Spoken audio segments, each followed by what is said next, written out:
The prairie air hums with anticipation, not the kind that comes from storms or harvests, but from something far more rare in Walnut Grove: recognition. The town is abuzz with news of the county fair, a grand gathering of farmers, craftsmen, and homemakers from all over Minnesota.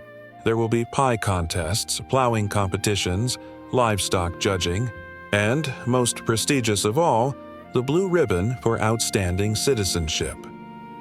It's not just a ribbon, it's a symbol, a public declaration that you've lived with honor, generosity, and service. And this year, everyone agrees. Charles Ingalls is the obvious choice. He's the man who braved blizzards to save neighbors, who gave his last loaf of bread to a starving family, who stands up for what's right even when it costs him. To the people of Walnut Grove, Charles isn't just a good citizen. He's the heart of the community. Even Laura can't contain her excitement. "You're going to win, Pa," she says, eyes shining. "Everyone says so." Charles smiles, but it doesn't reach his eyes.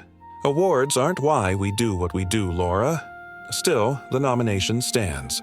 And on the day of the fair, the Ingalls family dresses in their Sunday best and walks to the town square, where a small stage has been erected beneath the oak trees. The crowd is large. Children laugh.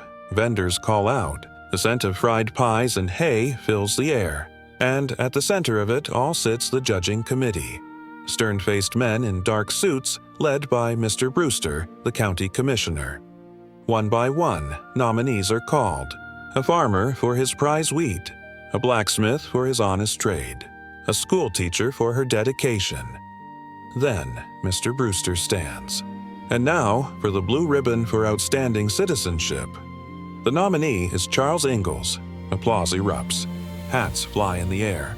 Laura jumps up and down. Caroline squeezes Charles's hand, pride glowing in her eyes. But before the ribbon can be awarded, a voice cuts through the celebration. I object. All heads turn. Standing at the edge of the crowd is Mr. Edwards. Boots muddy, coat worn, eyes blazing with something between anger and shame. Charles frowns. "Edwards?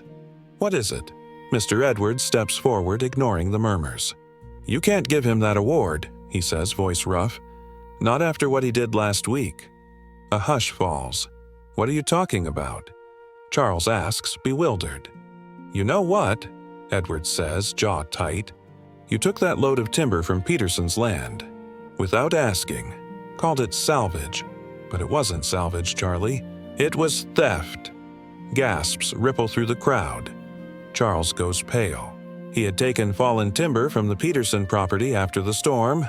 Wood that would have rotted anyway. He'd left a note. He'd even offered to pay. But technically, he hadn't waited for permission. Mr. Brewster's expression hardens. "Is this true, Mr. Ingalls?" Charles could lie. He could explain the note, the offer, the urgency of repairing his barn before winter. But he doesn't. "Yes," he says quietly. "It's true." The crowd falls silent. The ribbon is withdrawn. The award goes to someone else. Laura is devastated. "But it wasn't fair," she cries that night. "Everyone knows you're the best man in town." Charles kneels and looks her in the eyes. "Being good isn't about what people see, Laura. It's about what you do when you think no one's watching. And I cut a corner. That's on me. But the story doesn't end there." The next morning, Mr. Edwards appears at the Ingalls' door, not with anger, but with shame. "I'm sorry, Charlie," he says, hat in his hands. "I was jealous. I heard you might get that award. And I thought, why him and not me? So I used your mistake to tear you down." Charles doesn't scold him. He simply says, "We all stumble, Edwards. What matters is whether we help each other up." And in that moment, something deeper than an award is restored: trust. Now, the award might seem like a simple morality tale.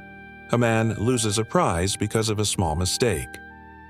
But beneath the surface, it's one of Little House's most quietly powerful statements about integrity.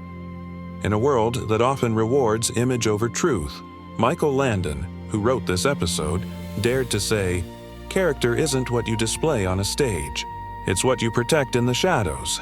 Charles didn't lose his goodness because he messed up.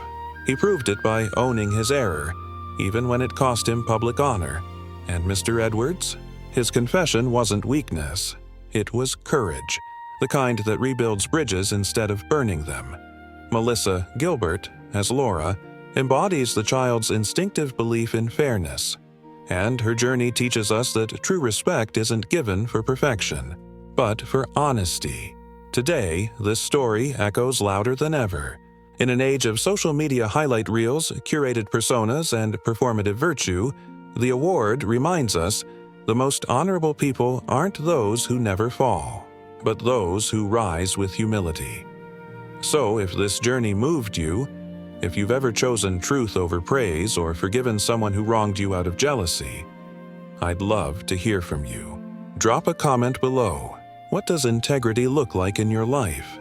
If this 49-minute storytelling of the award touched your heart, please give it a thumbs up, subscribe to SG Top Celebrities, and hit the bell so you never miss another story that heals, teaches, and reminds us of what truly matters. Thank you for walking this path of quiet courage with Charles and Edwards.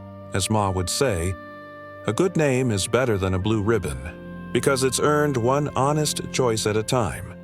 Until next time, do the right thing, even when no one's watching.